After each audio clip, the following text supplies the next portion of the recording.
Hello students, I'm standing in front of Mile High Comics. See the background there? Mile High Comics. It's a big comic shop in Denver. To say it's big is an understatement. It's the biggest thing in North America. It's massive when it comes to comics. I'm a geek. I collect comics. I'm here in Denver, came for a funeral. It wasn't a close family member. I appreciate the condolences, but I'm here in Denver. I'm flying back to Burbank tonight. It's Halloween, October 31st, 2025. I'm making this video for spring 2026, JMS 200, updated information about the magazine industry. Got that? So it's Halloween 2025, Arsenault's in Denver, buying some comics in this comic book shop. But the lecture, the video lecture, is current stuff about the magazine industry, current stuff about magazines for JMS 200, spring 2026. Before I started going over slides and going over trends and statistics and whatnot, I just wanted to address, I'm calling this the persistence of print. There's this notion, and I think for many of you, probably maybe even all of y'all, you've transitioned to only consuming media through some sort of digital format, either on your phone or a tablet, or watching things on your TV. You don't really read a print product too much. But I do believe that print has a lot of life left in it. And I'm not saying that just because I'm an old man and I prefer things in print. I'm saying that because it's true.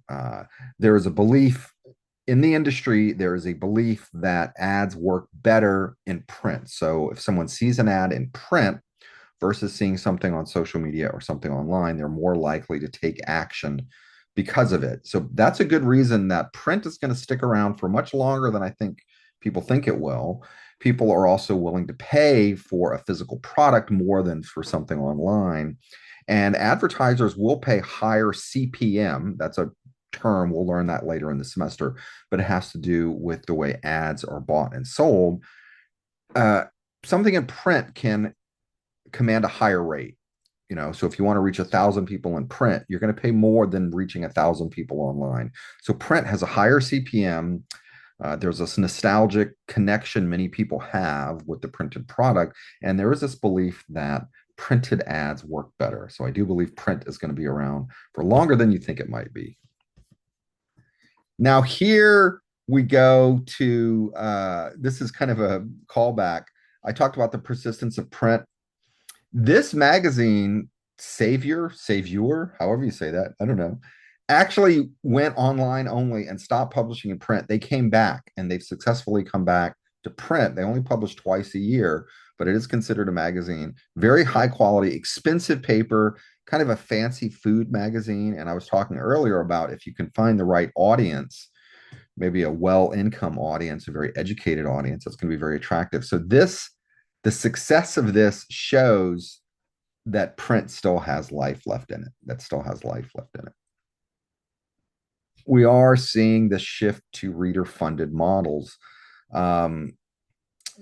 Look at the third bullet point here. There's different types of subscriptions, not just one subscription, maybe a premium subscription and a basic subscription, additional content that's only unlocked if you pay extra money or something like that. Advertising is not a sustainable way to maintain the industry anymore, and advertising is going down. I'm going to have a slide about that in a moment. And there's also less traffic coming from referrals and things like that. So magazine publishers are increasingly finding that they really need to lock in their subscribers, get them locked in. A subscription model is becoming very, very attractive to all forms of media. Here, just as promised, here this graphic shows the dramatic decline of print advertising. Now, on a whole, magazine industry is more than $30 billion a year. So the fact that maybe only 7 or 8 billion comes from advertising doesn't mean that's the size of the industry. There is money made from subscriptions, but the money being made from print advertising is going down. The money being made from print advertising is going down. Now, the money being made from digital ads is going up. The green line here, if you can see, if you could understand this sort of intersecting lines here, digital ad revenue is increasing, but it is not increasing at a rate that it's making up the decline in print. So yes, digital ad revenue is increasing, but it is not increasing as fast as the decline in print ad revenue, which is why, like the last slide said, publishers are turning more and more to subscriptions, trying to get people to pay directly. This is a trend that's been going on for years, and it's getting even more and more intense. Find very, very specific niche audiences that you can attract. Maybe there's a magazine called Cigar Aficionado. People who are willing to pay dozens, if not $100 for a cigar, probably have money to buy a yacht or a second home or a Rolls Royce or a watch or jewelry. If you're advertising in something like High Times, which caters to people who like to smoke cannabis, there's going to be different quality ads. So if you can find a target audience that has money, that's going to be very lucrative. Or an audience that's so passionate about a particular topic that they will buy that magazine because it's one of the only ways they can fulfill their particular interest. Here I have just an just an example of the kind of niche magazines that are out there. Searcher is for people who have metal detectors. I don't know if you remember this. When I was a kid, I remember this. People would walk around on the beach, or every time you'd go someplace, a big field or hiking, there's always some guy with a metal detector walking around looking for things. There's a magazine for people who have metal detectors. And this one blew my mind. Practical sheep, goats, and alpacas. It's not just a pet magazine, not just an animal magazine. This is for sheep, goats, and alpacas. That's got to be pretty specialized. Okay, I went to the help desk, and there's Star Wars toys behind me. I went to the help desk and gave them a list of specific ones that I wanted. And now I'm just browsing around, and I found more comics, more comics. Uh, I'll go over these later, but yeah, I'm finding a lot of stuff here, a lot of comics. When we talk about magazines, we talk about print and digital together. The print or digital debate is fading.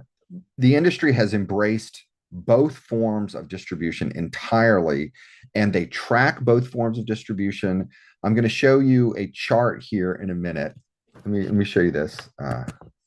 Okay, now this the Alliance for Audited Media is an organization that tracks circulation for newspapers and magazines.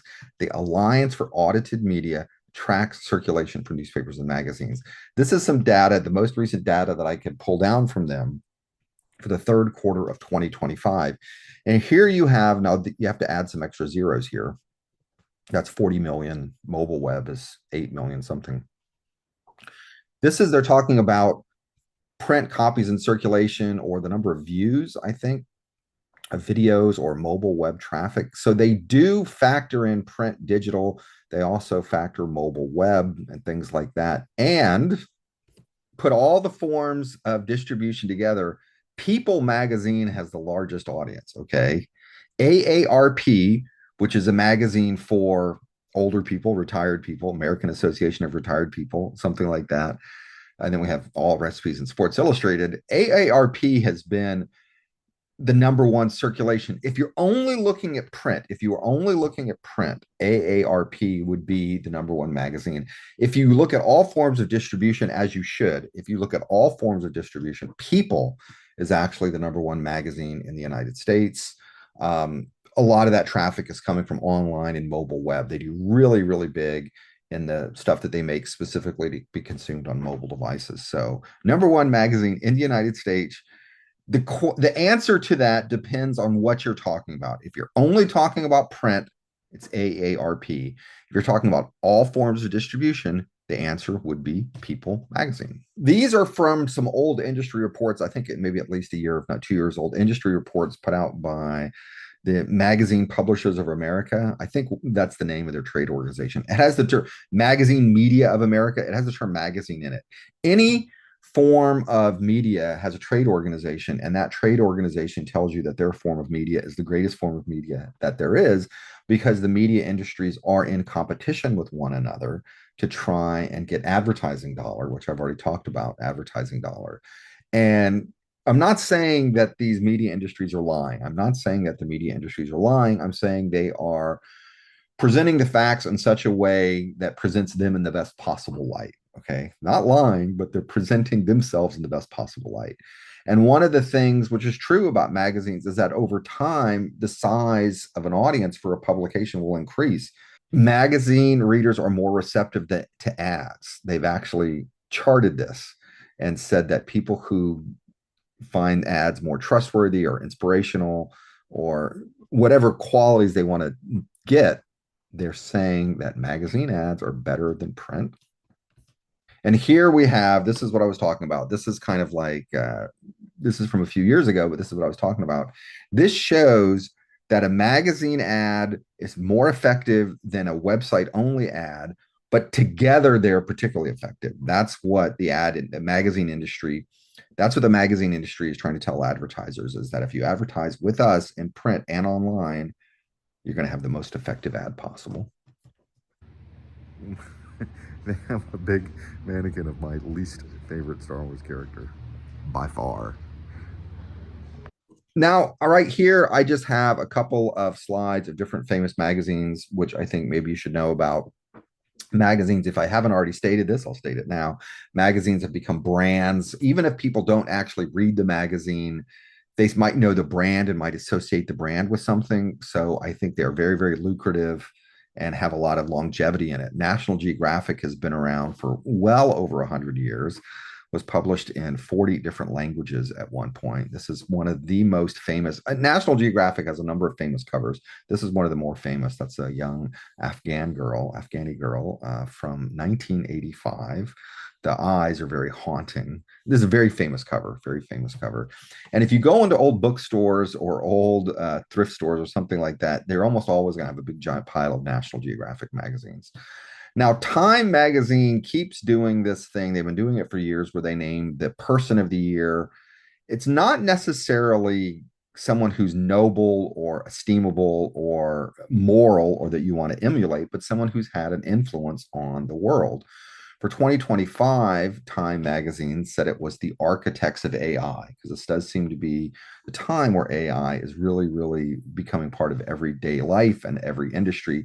So they sort of parody this old famous photograph of workers sitting on a beam, trying to say that the architects of AI are the person of the year. Now, going back to Time magazine for a moment, this was a cover they published just as of this recording. It was just a few months ago in November 2025. They published this article about Trump with his image of Trump. He doesn't like the cover. He doesn't like the cover. I think maybe he didn't like the way his neck looked. I'm speculating.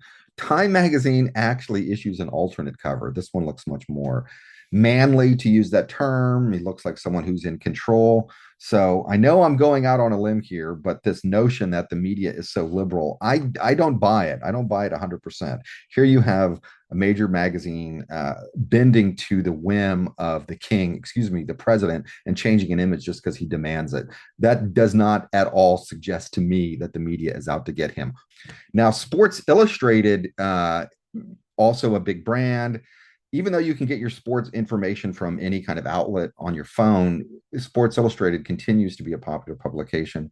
And one of their biggest publications is the swimsuit issue. It comes out every year. And they always attract attention. For the last several years, they attract attention because of the people that they put on the cover.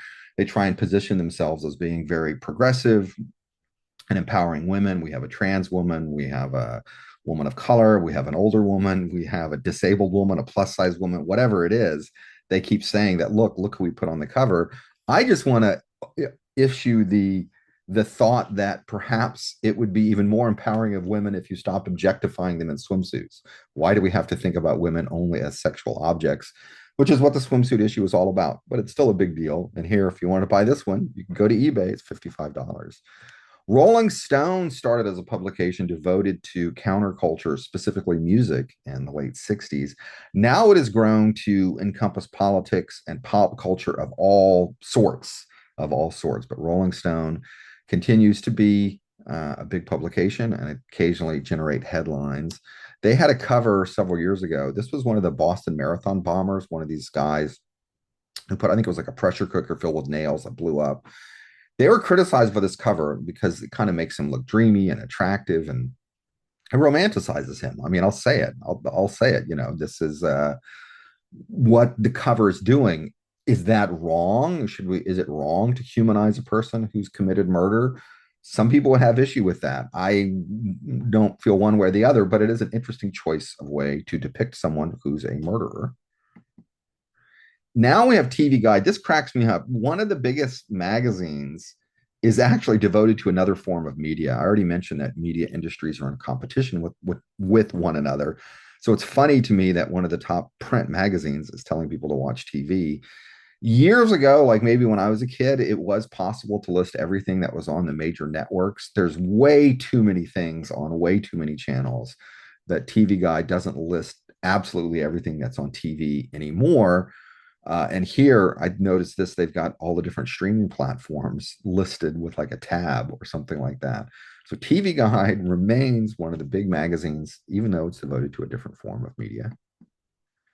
Now, in that list from the Alliance for Audited Media, where I list the different magazines, Costco Connection is not on there. But according to the New York Times, the New York Times did a big article about the Costco Connection. It's according to the New York Times, it's one of the biggest circulation magazines in the United States, like within the top three. According to the New York Times, Costco Connection is one of the top circulation magazines in the United States. Alliance for Audited Media doesn't even track it. I have no idea why. And this guy, Jimmy Kimmel, the same New York Times article I mentioned, talked about Jimmy Kimmel being such a fan, he insisted on being on the cover. Okay, I bought a bag of comics. I'll go over these later. I spent $73.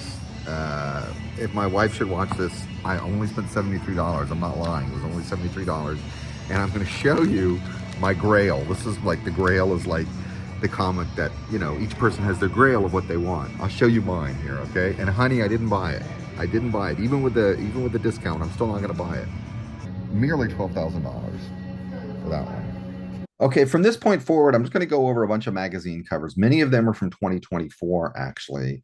The reason I did that is I found a list from 2025 for American Society of Magazine Editors, ASME. They came out with a list of the top covers of the year, the ones they really like. They're actually referring to older ones. But anyway, this all falls under the broad title of current stuff about magazines. Okay, cover of the year for 2024.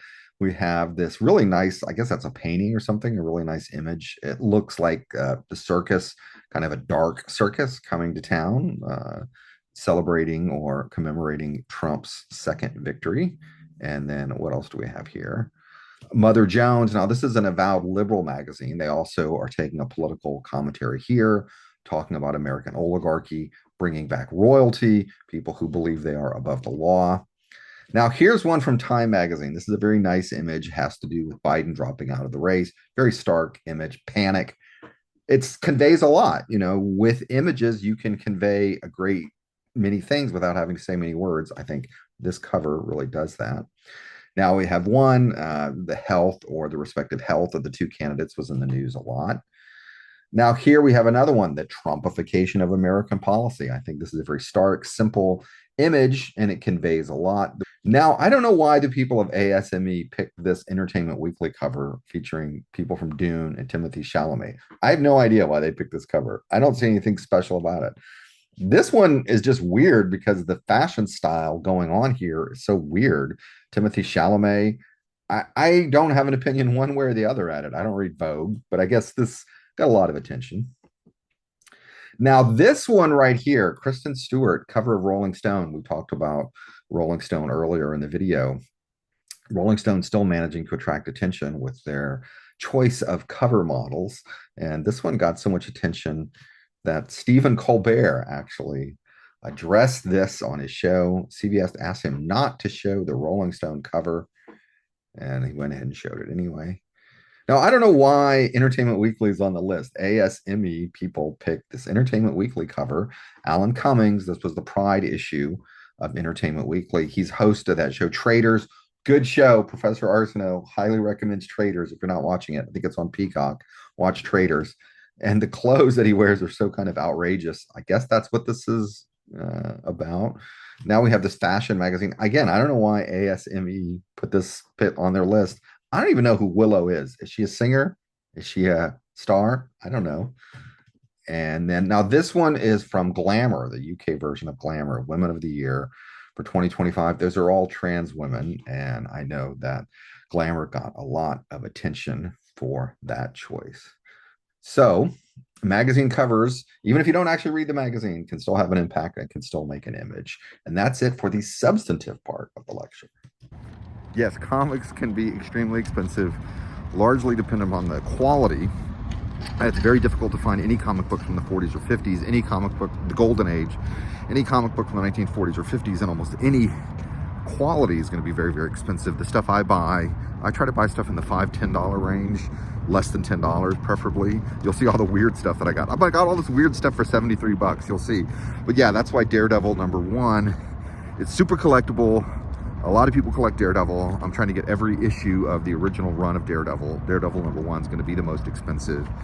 Even a low quality graded at a 0.5 could be $1,000. So that one up there, what they were selling for 12,000. That one I'm going to hold off on. Maybe when I retire, maybe when I win the lottery. But that's it. And there will be one more play pause it question. One more play pause it question. And then after that, maybe I'll be at a diner, and if you want to stick around and watch the rest of the video, I'll go through all my comics at the diner, but there's going to be one final play pause it question right here, and then most of you will be done with the video. Okay, this is the this is like the post-credit scene in a Marvel movie where we introduced a villain who may or may not be seen in the next movie. This is like the bonus content. I'm outside this diner called the Moonlit Diner. I'm gonna go in there, order some food. Hopefully it's quiet enough that I can do a quick overview video where I kind of go through the comic books that I bought and explain my geeky reason as to why I bought them. Okay, I got Perils of Nyoka. That was the most expensive one I got. Jungle Comic, Shogun Warriors, some Atlas comics, some just assorted other random stuff. They did not have the Atlas comic that I wanted, Planet of the Vampires, issue #1. That has a very cool cover. I have a very poor quality copy of issue #1. I'm trying to get a better quality copy of issue #1. So I did not get Planet of the Vampires, issue #1, but I got plenty of other stuff, and I'm very happy with the Nyoka Jungle comic. That's it. This is truly it. This is really the end now.